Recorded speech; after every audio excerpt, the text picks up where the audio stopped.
Okay, James Luby here, and I'm making a video by request of my 2010 Corsair -750 that is for sale.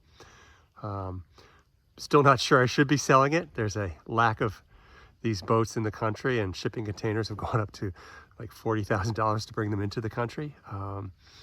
Bit of history on, oh, you see the badminton net tied to the beam there. It's for my daughter. Bit of just some insider knowledge, I guess, revealed to me by a Corsair dealer. The Corsair the Dash Mark IIs did away with the interior, the liner, and went to a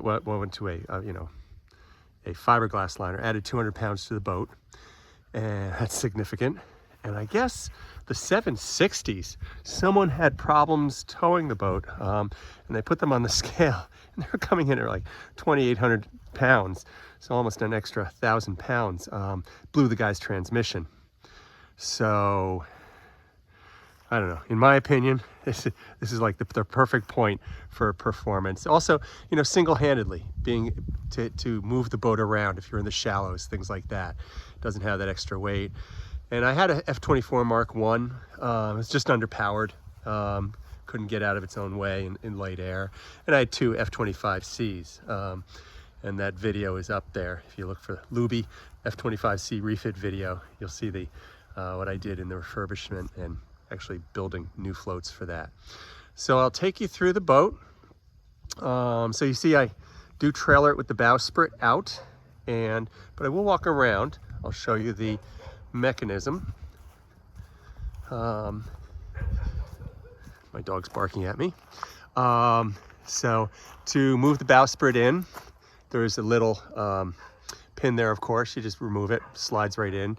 You do have to go in the anchor locker there and open the hatch. There's a little port there so it can slide into the compartment. That's done easily enough.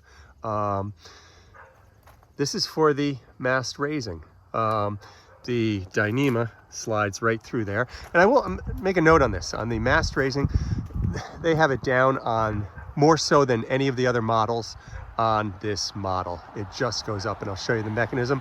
You can see the base of the mast there, and that's the mast raising. You see the little dongles there, see if I can get there. And I'll show you up top when I go onto the boat where those fit in. Of course, there are two eyes, one for the screecher, one for the code 0 or spin, whatever you're doing.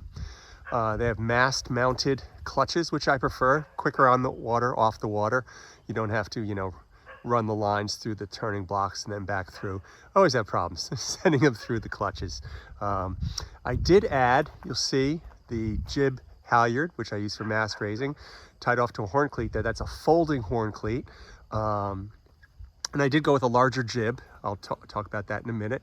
But it doesn't really overlap, and it doesn't get hung up on anything. Of course, you see the mast rotation bar there connected to the topping lift. So there we go. All LED lights. They're the bow lights, looking back. You can probably see the steaming light on top of the mast there. It does have masthead VHF too. See the new dagger board. I'll talk about that in just a minute. More on the mast raising, I did add a braking winch. I've never liked non-braking winches to, raise and lower the mast. So this, you're actually cranking it down. You can stop, walk away from it, with the mast at 45 degrees, and it is wonderful. Braking winches, so it's not like you don't have that whipping torsion that is taking place. I did set up a ladder here, so I'll show you real quick. Sorry about not taking down the badminton net for my daughter. So there you go. Kind of I wouldn't say a bird's eye view, but there's the view from up top. Still all the water on it. And we are in a forest here, so things, leaves, pine needles, everything do fall on it. So there we go. The nets are in great shape. I don't know when they were replaced. They're obviously not original. There's just no wear, no UV damage, nothing. There's just nothing bad about them whatsoever. So let's see. Moving aft, one of the things you'll notice, it's kind of hard to see, and I apologize for the sun. Might be able to walk around the other way. Is how much beefier the beams are on this dash in contrast to the F24, either Mark 1 or Mark 2. And again, I had the Mark 1. The floats have just so much more buoyancy. And I've only sailed the boat, 3 times, but I'll tell you, even I was out in 15 to 20, and maybe the water line was here. And I mean, I was trying to see how much I could, suppress, immerse this bow, and it just would not go over in 15 to 20, completely full sails. Brand new sails, I'll show you those in just a minute. One of the things I'm really impressed with over the years, of course, I've seen not only and I had a Pulse too, a Corsair Pulse, but I've seen 28s, 27s, 31s. How clean Corsair has gotten in all of their builds. They've just refined the process over and over. So even the inside of the Amas, they're just finished immaculately. And I didn't find this on my F24 one or Pulse to that extent. The Pulse is better, of course. Floats are completely dry. You'll see, there's no mold, mildew, nothing, and they just remain dry. When I purchased the boat, they had 4-inch fenders. I couldn't believe it. Quickly replaced those, so brand new 4 fenders that are actually large enough to prevent damage. You are seeing the swim ladder there. A lot of people will trailer it. They'll just flip it around. I'll show you when I get to the stern of the boat there, and trailer it that way. I throw it in, one of the Amas, the hatches, and that's that. The rigging, the Dyneema is in great shape, and I did add. You'll kind of see this here too. I had a safety mechanism. You don't have to retension the side stays to fold the floats out or in. They move the chain plates inboard on the Amas. That was actually Randy Smythe and Nelson Wright did that on the first F25C I had, and they found that worked well. So Corsair has adopted that, of course, and it's great. But I do have that security strap. So should you be working on tensioning, retensioning, nothing can happen. One of the things kind of unique to the dash here, at least from the factory, is for the screecher. Of course, they added a little track and a block, and that does allow you to much better shape on the sail with the attachment point there. But it also allows you to go a few degrees higher with the screecher. For the most part, I run a 3-sail boat when I'm just cruising. Even racing, distance races, I run the code 0. I find the code 0 will catch air in, say, 0 to 2 to 3 knots of air, and is actually better than the screecher.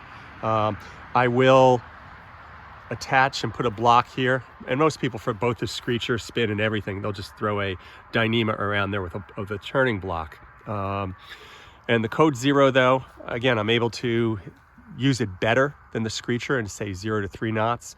3 to 7, the screecher outperforms it because, of course, it points higher. You can tension it better.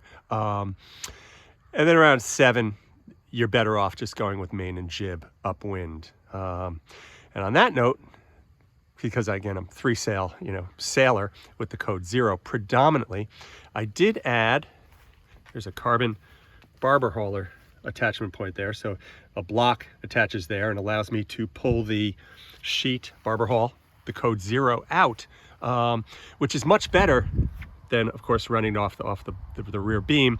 Much better angle, better sail shape, but also more lift in the sail that I've found. So just a better approach. So I did do that as well. Anything else from the side before I go on the boat? New motor. When I bought the boat, it had a 14 horsepower motor on it. I chuckle at that.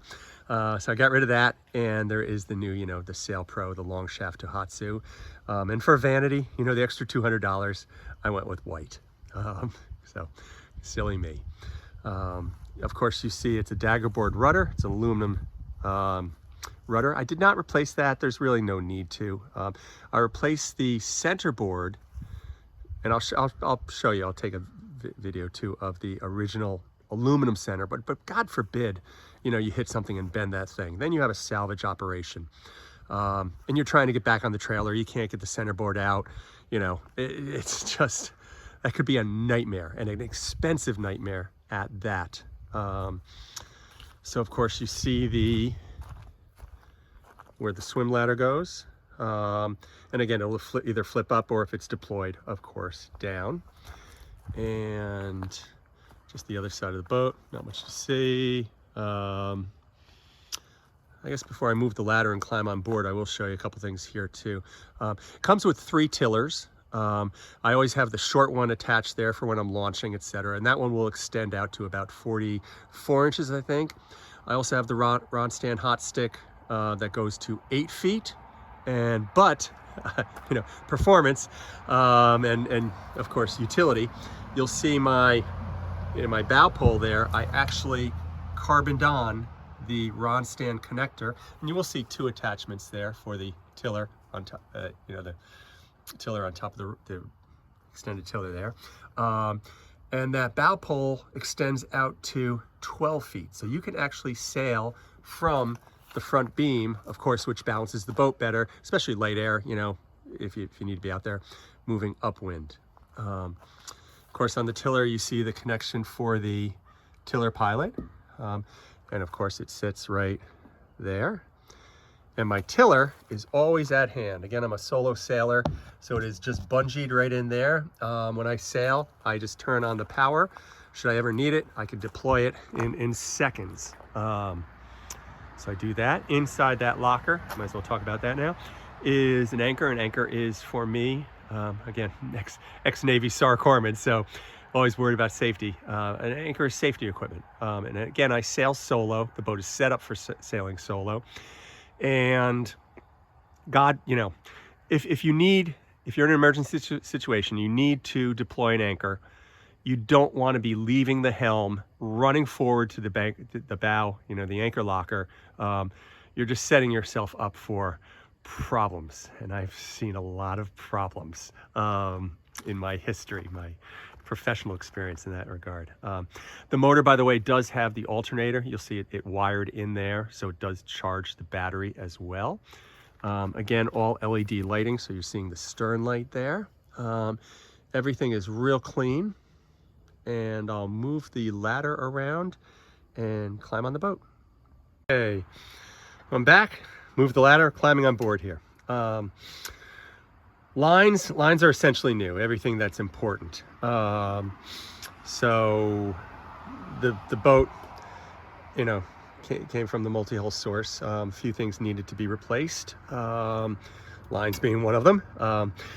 So if you look at my main sheet there, that is New England Salsa. It's a single braid, so it doesn't kink. Very important on these boats to be able to release sails and have nothing go wrong. D-power. Corsair sends these from the factory standard with a 6-to-1. I like an 8-to-1. So I upgraded the main blocks here. So you're seeing an 8-to-1 Harken system. The Traveler is fine, just as it is. It really requires almost no strength to move it around. You will see here, okay, that block is what I use for the barber hauler for the Code Zero. So again, there's a block out there, and then coming in, I just use a little, you know, Teflon loop there that just hangs out on the line. And should I want to pull it out, just pull it right out and clean it. It's simple. Much better sheeting angle for downwind, and I'll leave it at that, I guess. Moving up, let's see, hopefully I'm not forgetting anything.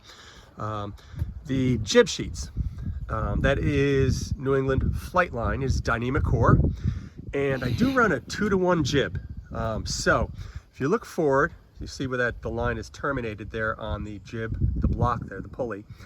And that will go, I'll run that up through there. I have blocks at the clew of the jib, And then, so it runs up to the jib and then back through the block, and then of course back to the winches and then the cam cleat. And what I find is 2 to 1, the sail is small enough, I manage it pretty much without a winch. I do put markers, two lines around in one place for when I wrap it twice around the winch, and then I have another one for 3. So it kind of covers my wind strengths, up till around 10 knots or so. I'm just putting 2 wraps. So I pretty much, on attack, release the jib, pull it on the other side to where those lines are, and cleat it. Pretty much never have to touch it again. You can, of course, I have a little winch handle there, so of course you can manage that. The mast 36.7, I forget what it is. Aluminum. And again, goes right up and down. So maybe I'll show you that next, is the mast raising. Again, because Corsair finally, there is just no play in this thing. So you see the pin, I showed you the mast base, and this thing, there's just no play in it. And also, the mast plate fits in there snugly. Now, of course, we do have the side stays, the raising wires, but it's just ideal. It's better than the Pulse. I thought the Pulse was easy. This thing is even easier. And for sailing, you just take that little screw out and the whole piece comes right out. If I was trailering long distance, I would not trailer with this on. God forbid you lose it, right? So you see the turning blocks there for, of course, all the halyards. They can be led back to the winches. But again, I added and the main, well, I'm kind of getting off topic here, but I have completely new sails. The main goes right up all the way to the top just by hand. It's very easy. And again, I added the horn cleat to the mast so that, of course, much better for mast raising. I've never liked just a couple, turns and clove hitches around the base of the mast to keep in the clutch, just as a fail-safe. But with the horn cleat, of course, it's not going anywhere. And it is on the same side as the main halyard. So I use that horn cleat for the main halyard because, of course, lines will slip through the clutches. And I failed to mention on the stern of the boat there, let's see if I can turn slowly and not, I don't know if you can see it right kind of through the crack there or the other side. I did add 2 folding horn cleats. I'm a big advocate of folding, to the stern because, again, you need horn cleats. I don't know why Corsair did not add them. That's kind of cutting corners, saving pennies on an $80,000, $90,000 boat. Doesn't make sense. I don't know what these things actually went for new. Again, the steaming light, again, that too is all, and steaming and deck light, it's multiple, and that is LED. There's my anchor locker, of course. There's a Fortress anchor in there, kind of an oversized one too. I believe in safety. Navy taught me well. Over here, you're seeing masthead VHF, and again, the top of the mast is 40 feet off the water, so you have a good transmission and reception distance. And of course, you see the connection for the lights, for the masthead lights. Again, you're seeing the new dagger board. I replaced the aluminum one with the composite. Much lighter, incredibly lighter. I don't know how many pounds that removed from the boat, but that was significant too. And a much better shape. I could tell, last year I sailed with the aluminum, I'm gonna call it a Hershey bar, and boy, you could tell the difference. Tacking everything. This thing pivots on a dime. Sails main, under main only real well, and probably, that board probably assists in that too. Let's see. Oh, sorry if I'm getting anyone dizzy here. And I'll head back down. Oh, one of the interesting things, improvements over the F-24s, is you see that space between the winch and the cabin. It's relatively flat. It's a great step. On the 24 Mark 1s, it has a much greater incline. It's not a great step. But also, I will sit there while sailing, and I was going to do this on my F-25Cs. I was actually going to build a cushion that wrapped around there, Velcroed on. So you can see, of course, very well the entire boat, especially the that downwind pontoon. One of the things I did not point out, of course, are the mast raising triangles there. And of course, the side stay wires connect to, you can see a little eye on the mast there. See if I can get my finger in the picture there. Right there. So that's that. I think I've covered everything. I probably have not, but okay, I'm going to turn this off or start the next video to show the interior. Okay, I'm back. Next component here. One of the things I didn't show is you see those two little bungees with the hooks there. Those are my tiller tamers, and actually I sail with those almost all the time. And they wrap around if you wrap them around the tiller once and then connect to the other side, the friction will hold it. It's great. And then of course, if you want to turn, if you give it a hard pull, it will slide around the tiller, but then relax and hold there too. Great for heaving too. And this boat, of course, you can heave to in a second. Pull it over, keep the jib attached, release the main, and you're done. And the boat, I've parked the boat in 20 knots, 25 knots, and it's just tame. So that's that. I'll try to turn around and not get anyone too dizzy. So the interior, you're seeing some cushions on the side there. I purchased those.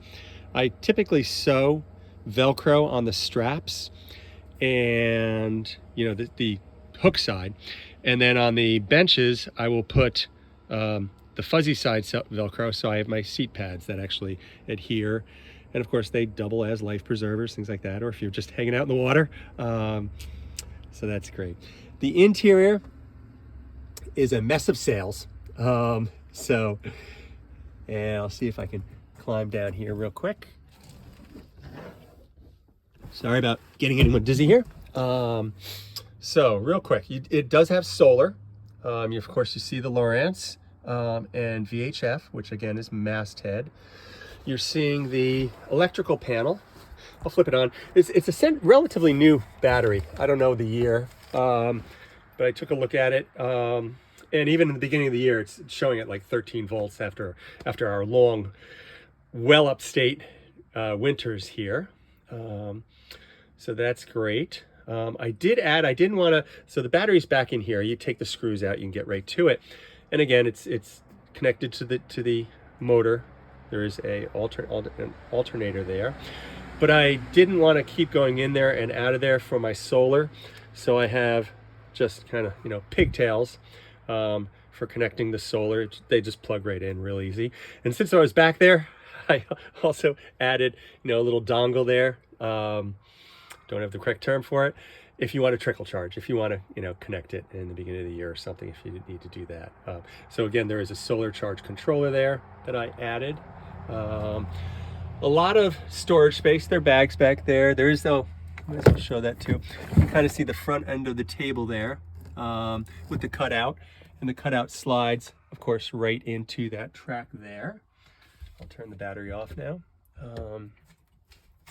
Over here, the masthead VHF with the integrated masthead vane. You can kind of see the aluminum dagger board there, which is a long foil. It is nice. Fingertip control, real nice. Let's see. So all of the sails are brand new. And actually 3 of them have a single sail on them. They're all carbon. So you're seeing just they're beautiful, by the way. The foil shape, the shape of the sail is incredible. Robichard battens, real nice and light. Not much to say there. The jib is actually, I leave it on the Corsair as a structural furler. All of the head sail furlers are continuous line. So of course the jib is a structural furler. And again, real nice. The jib, I failed to mention up top, this new jib has a 4.5-inch longer foot, just for better light air performance. And I did increase the length of the jib tracks.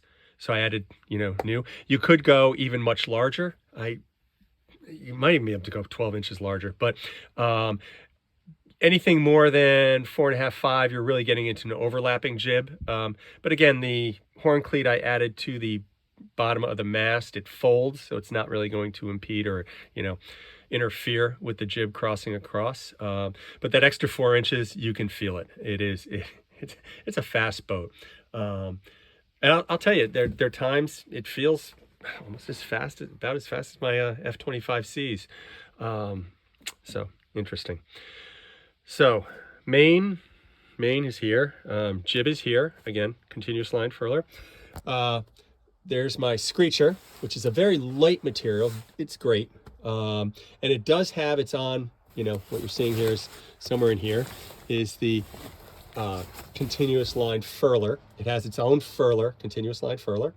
And it of course is a carbon, laced with carbon.